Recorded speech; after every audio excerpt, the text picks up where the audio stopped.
Kol Tuv Sefarad es un proyecto de Torah para Todos del rabino Juan Mejía. Para ayudarnos en nuestro proyecto, por favor, suscríbase a este canal o dele me gusta a este video. Bruhim Habein. Bienvenidos.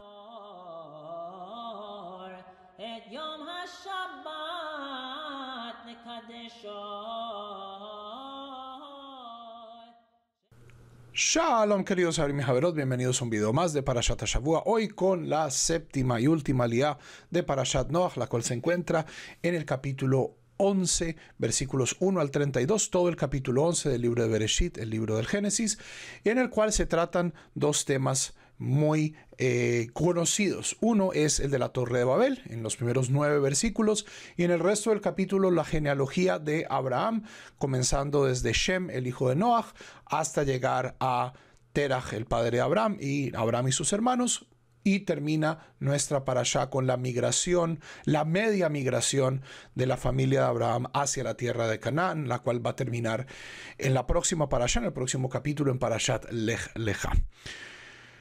La Torre de Babel es uno de los mitos centrales de la parte temprana del libro del Génesis, y como todo mito, el punto no es si pasó o no pasó, si pasó como dice la Torah que pasó. El punto de un mito es entender qué es el mensaje que nos está enseñando. Y en mi opinión hay sobre este tema hay una gran diversidad de opiniones, pero muchas de ellas son opiniones cojas.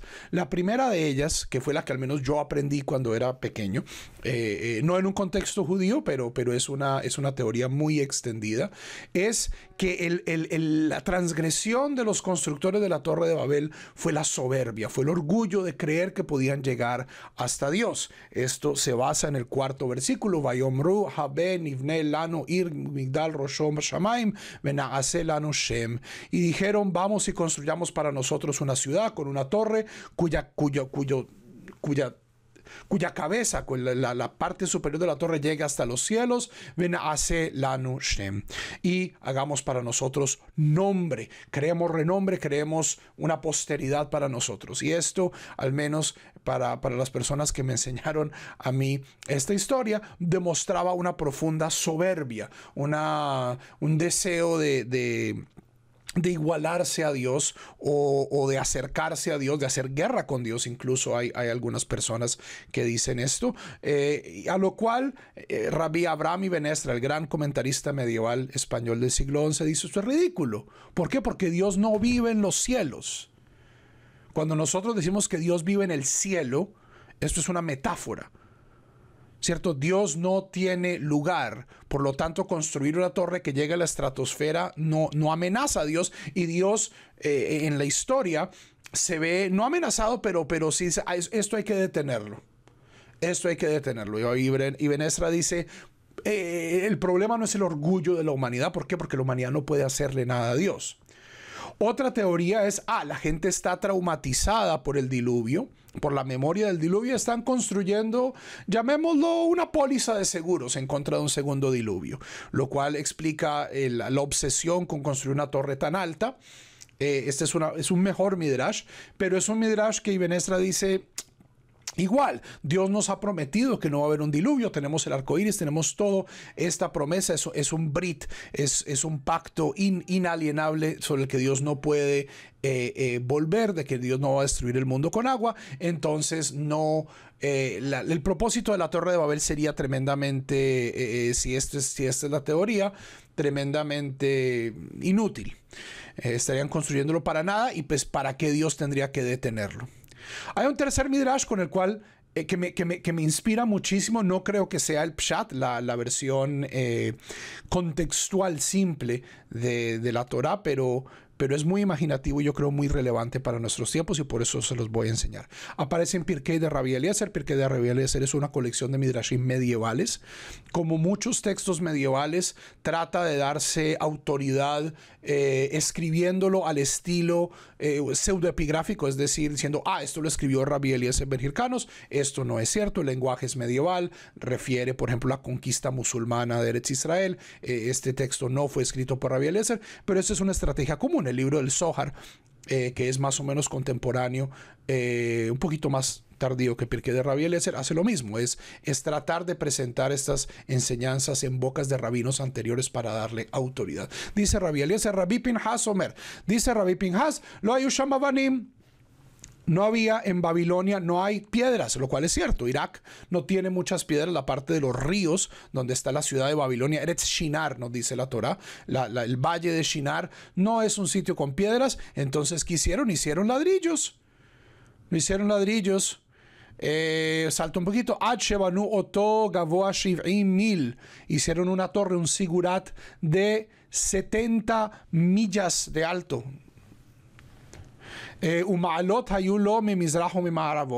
Y este sigurat, esta pirámide, la torre de Babel en este caso sería más bien una pirámide, tenía escaleras en su parte oriental y occidental. Los que subían los ladrillos subían por la parte oriental, y los que bajaban por la parte occidental. Si una persona se caía de esa altura monumental, 70 millas, o sea, esto es claramente una exageración. Si esta persona caía y moría, los amimet livam alav, no prestaban atención. Imnafla levena, pero si se caía un ladrillo, o hayu yoshvinu bochin veomrim, se sentaban y lloraban y se lamentaban y decían, oh Ilano, pobre de nosotros. ¿Cuándo podremos subir otro como este ladrillo? Este midrash es una condenación de la cultura, es un midrash medieval que condena nuestra cultura materialista de hoy, y ciertamente también de ese momento donde un ladrillo es más importante que una vida humana. Y es una lección que debemos tener en cuenta. Pero ciertamente no es el pshat. O sea, el Rabbi Eliezer dice, y por esto, por la crueldad, por el materialismo de la Torre de Babel, fue que la Torre de Babel el proyecto fue disuelto por Dios, creando esta diversidad de lenguajes. Pero la respuesta, en mi opinión, es muchísimo más simple. Y es algo a lo que Ibn Ezra apunta, pero también el texto de la Torah apunta.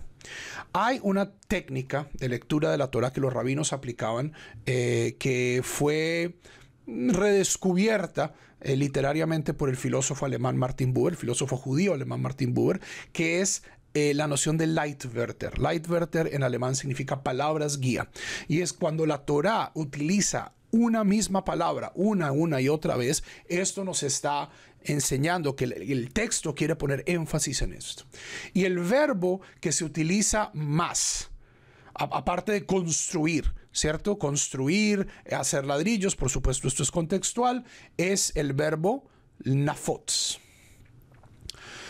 4. ¿Qué es lo que preocupa verdaderamente a los constructores de la Torre de Babel? Y dijeron, construyamos una ciudad cuya torre llega a los cielos y hagamos para nosotros una posteridad, un nombre, Penafotz. No sea nos dispersemos al Penei Kol Haaretz. El propósito de la torre no es simplemente crear una posteridad. El propósito de la torre es acoger a toda la humanidad, que la humanidad no se disperse, que la humanidad no se fragmente. Esto puede sonar tremendamente, o sea, ¿cuál es el problema? Que todos unidos, ¿cierto? Hinem Tov Manaim, Shevet Achim Gam Yachad, que bueno, ¿cierto? La unión hace la fuerza. Dios interviene, confunde las lenguas. ¿Qué pasa? Versículo 8. Vayafetz Adonai otam misham al penei kol haaretz. Y de ahí los dispersó Hashem sobre toda la tierra. Versículo 9. Lo último que aprendemos de la Torre de Babel, al Ken Karash Ma Babel, y por esto fue llamada Babel, de confusión. Levalel significa mezclar, confundir. Kisham Balal Adonai Sfat Kol Haaretz, pues ahí mezcló Dios todas las lenguas de la tierra. Umisham, y de ahí Hefitzam, es el mismo verbo. Los dispersó Adonai sobre toda la tierra. Tenemos este doble jab que la Torah nos está dando verso tras verso. Dispersar toda la tierra, dispersar toda la tierra, dispersar toda la tierra. Dios claramente tiene un interés en que la humanidad se disperse. ¿De dónde viene este interés? Para eso tenemos que leer 2 capítulos atrás, al comienzo del capítulo 9, donde la bendición que Dios le da a Noaj y a sus hijos es la misma bendición que le da a Adán. 6 capítulos antes, Vayevarech Elohim et Noach ve'et banav, y bendijo Dios a Noach y a sus hijos, Vayomer lahem, y les dijo, Perú urevu, creced y multiplicaos, umilú et haaretz, y llenad la tierra. Y llenad la tierra. Y esta es la mitzvah que ellos no quieren hacer. El problema de la Torre de Babel fue que la gente estaba sacrificando seguridad, estaba sacrificando diversidad y obedecer la palabra de Dios, que es esparcirse, ser diferentes, vivir en muchos lados, llenar la tierra. ¿Para qué? Para tener seguridad. Un solo pueblo, una sola ciudad, con una torre grandota. Y Ben Ezra dice, ¿cuál es el propósito de la torre? El propósito de la torre no es subir a los cielos para pelear con Dios o para salvarse del diluvio. El propósito de la torre es para que todo el mundo la vea y todo el mundo pueda volver a la ciudad. Es decir, el propósito de la torre y la ciudad de Babel es aglutinar a toda la humanidad bajo un solo modelo, una sola ciudad, una sola forma de ver el mundo. Y mucha gente que es religiosa, de cierto modo, tiene ese chip también. Es un chip nocivo. No solo en el cristianismo, no solo en el islam, también en el judaísmo. La única forma correcta de hacer las cosas la tengo yo. El único sistema político que funciona es el mío. La única religión que es verdadera es la mía. El único lenguaje que expresa la verdadera naturaleza del ser, como decía Heidegger, es el alemán o el griego. Y Dios dice, no, miren la naturaleza es muy diversa, a mí me encanta la diversidad y yo quiero que ustedes llenen la tierra. Y si ustedes no van a llenar la tierra por su propia voluntad, si ustedes están tan asustados, y en muchos casos hay midrashim que dicen que no es asustados, esto lo conectan con el capítulo anterior, dicen que esto es una manipulación de Nimrod. Nimrod es el primer tirano, es el primer dictador, y el dictador quiere que todo el mundo sea igual. Ese es el propósito de todos los dictadores. El propósito de todo sistema autoritario es crear que todo el mundo sea exactamente igual. Y llega Dios y dice, no, ustedes van a llenar la tierra y ustedes van a cumplir mi palabra, quieranlo o no, y ustedes van a ser diferentes, van a ser diferentes. Dios es un fan de la diferencia, tanto natural como humana. Hay muchas cosas, hay muchas formas de vivir, todo lenguaje es hermoso.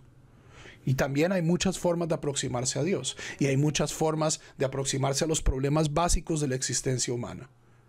Y esa es la riqueza de la humanidad. No es, los judíos tenemos todas las respuestas, o los cristianos tienen todas las respuestas, o los budistas tienen todas las respuestas. Todos tenemos partes diferentes del rompecabezas. Ese es parte del propósito, yo creo, del propósito de este Midrash. Decir, Dios quería que la humanidad fuera diferente. Y la humanidad se resistía. ¿Por qué? Porque es mucho más fácil ser igual. Es mucho más fácil ser borrego, es mucho más fácil ser obediente y quedarnos todos aquí bajo esta torre inmensa que nos protege y Nimrod nos protege. Pero nos va mejor si promovemos y defendemos la diversidad en nuestra sociedad. Si quiero una pequeña coda, porque es bastante material que nos quedó faltando. Tenemos esta larguísima genealogía de Abraham con la misma fórmula. Esta es a las generaciones de el ancestro de Abraham. Vivió tantos años y tuvo a y tuvo hijos e hijas y vivió yara. Y finalmente llegamos a Terach. Entonces quiero mostrarles este mapa. Este mapa contiene varios puntos. Contiene 4 puntos. Este punto de aquí es Ur Kasdim, es Ur de los Caldeos. Desde aquí es donde nace Abraham. Esto no era lejos de Babilonia. Ahí hay diferentes, o sea, han encontrado varias Babilonias. Bab-el en lengua semítica y ciertamente en Sumeria, en Mesopotamia, en Irak siempre han habitado pueblos semitas. Bab-el significa la puerta de Dios, o sea, la etimología que da que da el texto bíblico de que es por confusión, es de cierto modo una transvaloración de este término. Babel significa puerta de Dios. Y hay muchas ciudades que se llaman Babel, entonces hay unos que lo ponen más cerquita a Ur, pero de cierto modo la familia de Abraham está en ground zero. Ellos no se fueron muy lejos. Ellos no se fueron muy lejos. De acuerdo al Midrash, la Torre de Babel pasa en la generación de Peleg. Peleg es el tatarabuelo de Abraham. Y la familia se queda ahí, se queda cerquita a la Torre de Babel o a las ruinas de la Torre de Babel. Y es en la generación de Terach, el padre de Abraham, que la familia de Abraham comienza a cumplir la mitzvah, que es esparcirse, moverse, salir. Y primero se mudan a Harán. Harán queda aquí. Harán queda en el sur de Turquía, en las montañas donde nacen el Tigris y el Éufrates, y es ahí donde Terach muere. Pero, nos dice el texto, versículo 31, ויקח תרח את אברהם בנו ואת לוט בן חרן בנו ואת שרי כלתו אשת אברהם בנו. Y tomó a Terach a Abraham su hijo, a Lot el hijo de Harán su nieto, y a Sara la esposa, Sarai la esposa de Abraham su hijo. Vayetzeu itam me'ur kasdim, y salieron de Ur de los caldeos, la lejet arza Kenan, para ir a la tierra de Canaán. Vayavou ad Harán vayeshvu sham, y llegaron hasta Harán y ahí se establecieron. Y ahí es donde va a recibir Abraham el resto del mensaje, que es Lech Lecha. Termina de llegar a la tierra de Canaán. Esta es tu tierra, este es el sitio donde tienes que estar. Y este es un profundo mensaje. El fundador de nuestro pueblo no es nativo. El fundador de nuestro pueblo no es de ahí, no es raizal. Es como todos un inmigrante. Es como todos un inmigrante. ¿Por qué? Porque tenemos una mitzvah de llenar la tierra, de estar en lugares diferentes, de ser personas distintas. Y cuando Abraham completa esta mitzvah, finalmente la familia de Abraham, Terach y luego Abraham, escuchan la voz de Dios de ir lejos, de buscar a Dios en sitios donde yo no había pensado encontrar a Dios. Es ahí donde comienza nuestra historia. Para Kol Tuv Sefarad se despide el rabino Juan Mejía. Shalom.